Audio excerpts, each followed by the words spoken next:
The players have spoken as you have casted over 2,000 votes for what you guys think the Killer Godzilla MMORPG of 2020 is, and the hunt for the throne has been, in no better word, epic. Hey warriors, I'm Ben, and today on Android Gamespot we'll talk about your picks for the best MMORPGs of the year, so stick around until the end and let me know which game you voted for in the comments below. Number 10. Eternal Sword M. Visually speaking, Eternal Sword M is stunning. The mix of hand-drawn art and 3D textures gives it a warm look, but beyond the graphics is an action MMORPG. The autoplay and auto quest feature can be deactivated and the combat is somewhat decent. The story and the choices you make can change what happens next, and that's rare in mobile MMOs. The game has a few bugs, but overall, the autoplay can come in helpful, but you can totally play the game without it, and the time quests are there to prevent players from spending too much time in the game. Eternal Sword M is a decent MMO worth checking out. Number 9. Devil Hunter Eternal War. The first thing you will notice in Devil Hunter Eternal War is once you select a class, that is it. You will be stuck with the one base model character. Yeah, why even bother creating a character? Cause that's not what role-playing games are all about. Once you start your quest, the game relies heavily on autoplay. The classes are virtually identical, the storyline coupled with the what seems to be Google translated dialogues are a mess, and best for last, the game is heavily pay to win. So at this point, the only thing there is to recommend about this game are its visuals, because the game looks great, but that's about it. Number 8. Aura Kingdom 2. Aura Kingdom 2 set the tone from the get-go. You're spammed with a bunch of pop-up ads before you even start the game. The visuals in the game are nice and the anime style will cater to many. You can also switch between low, medium and high settings to suit your device. The game offers limited character customization and the story is nothing to write home about either. Add to that the server bugs and you will get a grasp of what's on the menu here. An anime MMORPG that is just barely above average, but I didn't personally experience any pay-to-win content as the in-game purchases were mostly for cosmetics, and that's definitely a plus. Number 7. Icarus M. Based on Riders of Icarus on PC, Icarus M looks to replicate the PC game's success on mobile. The game has decent visuals and the combat mechanics, although a bit too simple, are fun and flashy as I like them. There's also aerial combat with dungeons that are designed specifically for flying and taming flying mounts. Pretty cool. Raids are available with up to 10 players in real time, and on the downside, Icarus M suffers from a forgettable plot, gender-locked classes and an annoying autoplay feature that just won't turn off, so give it a try if you like what you see, but with a pinch of salt. Number 6. V4. V4 has a lot of things going for it. For starters, the game looks absolutely gorgeous, from the character to the world design, a world by the way that feels massive.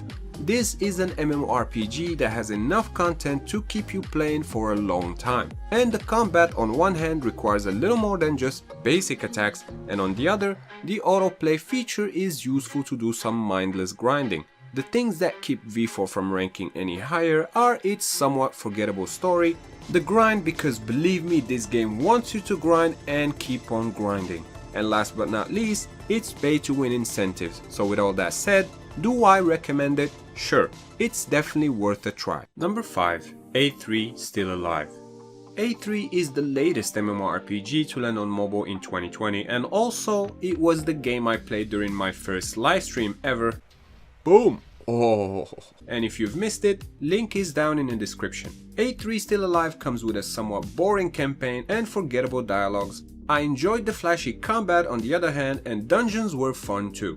The one thing that A3 does that most, if not no other mobile MMORPG do, is the Battle Royale mode, where you and a bunch of other players fight your way through the center of a ring, collecting buffs and skill upgrades along the way, and just for this mode alone, I highly recommend it. Number 4. World of Dragon Nest.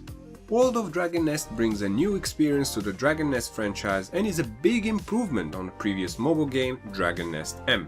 Going away from the dungeon crawling style, the game is an open world MMO where you'll be visiting Saint Haven and many other familiar locations from the PC game. 5 classes are available, which include Slayer and Sorceress, but there is sadly very little in terms of customizing your character. The visuals are decent but nothing out of the ordinary, and the open world isn't as dense and lively as games like Black Desert Mobile. But the cute art style is charming, the flashy moves entertaining, and the dual profession system a nice touch, and when the servers aren't too overloaded, it's definitely a fun experience. Number 3. Naruto Slugfest. Naruto Slugfest is the first truly open-world 3D MMORPG on mobile based on the popular anime and gathered enough votes to land in the 3rd spot. The game takes place in the Hidden Leaf village with you on a quest of becoming an epic ninja warrior.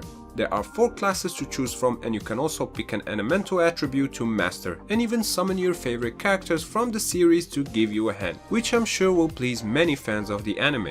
Naruto Slugfest graphics look beautiful, and the light and shadow effect, day and night cycle, and weather changes are all impressive features. You can go on solo quests, trial challenges, one-on-one or clan vs clan battles. It's also worth mentioning that the game is packed with animated in-game cutscenes with the original voice actors. Any Naruto fans in the house? Number 2. Dragon Raja.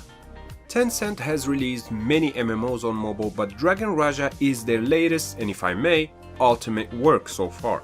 The visuals in this game are easily some of the best you can find on mobile, and the game looks very polished running on the Unreal Engine 4. And if you're into Japanese RPGs and animes, then this game will hit the sweet spot, as it has anime style characters with voice acting and just a JRPG vibe that reminds me of the Persona series. The freedom Dragon Raja gives in terms of side quests and activities is great. Yes, the game has its flaws, namely the funky translations, the pay-to-win and autoplay features, but the good outweighs the bad here, and at the time of this video coming out, the best looking MMO on mobile and your number 2 for best of the year. Number 1. Black Desert Mobile. Let's get something out of the way. Black Desert Mobile is not some low-quality mobile game to cash in on a PC game success, but rather, it is a fully realized Black Desert game on its own that actually does a couple of things better than its big brother on PC. For starters, you can customize your character with way more choices than your average mobile MMO, and when you're done and ready to go, the main quest story awaiting you is nicely crafted and, in my opinion, even better than the PC version. Yes, it is the exact same story, but the presentation on mobile with animated NPC portrait is a pleasant addition. The plot will take you across each of the game's major cities with fast travel once you've visited each area for the first time. Another improvement from the PC game is the pet breeding and a job system. Autoplay is completely optional, and the combat is actually fun. Plus, the bosses are awesome, and when I got the hang of it, it felt at times like I was playing Bloodborne and a Devil May Cry hybrid. Black Desert Mobile, despite the pay-to-win model, has a ton of content coupled with gorgeous visuals and fun gameplay, and it is your pick for best MMORPG of 2020. And that sums up your picks for the best MMORPGs out in 2020, and I'm just curious, which game did you vote for? Let's continue the discussion in the comment section down below. Of course, if you enjoyed this video, your likes helps me out more than you can imagine, and subscribing is a good idea if you haven't yet, as I make new videos like this every week. Also, special thanks to my Patreon supporters and YouTube members, and if you also want to support the channel, you can check out the official merch or sign up for a membership on Patreon or YouTube for as little as $1 and get access to exclusive bonus videos, private Discord chat, giveaways, or your name right here. So head over to patreon.com/AndroidGamespot or check out the links in the description below. Once again, I'm Ben, thank you warriors for watching, and I'll see you next time, right here on Android GameSpot. Stay epic!